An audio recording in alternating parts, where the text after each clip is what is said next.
Nagsimula na po ang 4 na araw na tigil putukan sa pagitan ng Israel at ng Hamas. Pakakawalan din ngayong gabi ang ilang bihag na bahagi ng kasunduan na magkabilang panig. Nasa frontline balitang yan si Marian Enriquez. Kasabay ng pagsikat ng araw, sumibol ang panibagong pag-asa sa Gaza. Alas 7 ng umaga kanina doon, nabalot ng katahimikan ang lugar.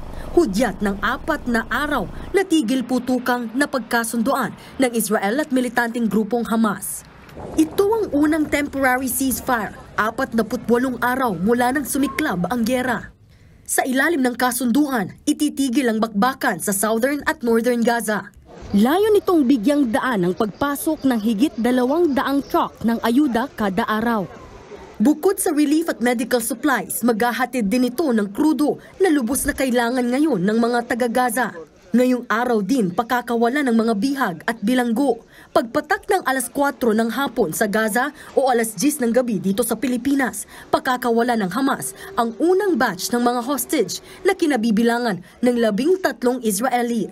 Kapalit niya ng pagpapalaya naman ng Israel sa 39 na Palestinong bilanggo. Madaragdagan yan sa mga susunod na araw.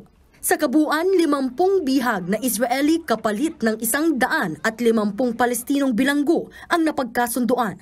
Pero wala pa yan sa kalahati ng higit 200 pinaniniwalaang binihag ng mga Hamas noong nakaraang buwan.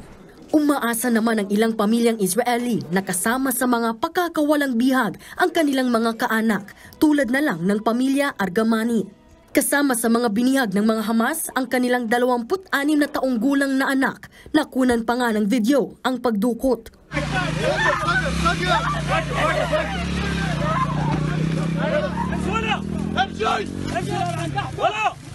Kinumpirma naman ng ating Department of Foreign Affairs na 2 Pinoy ang posibleng bihag ng mga Hamas, pero posibleng hindi raw sila makasama sa mga unang palalayain. Sa lalaki, sa babae.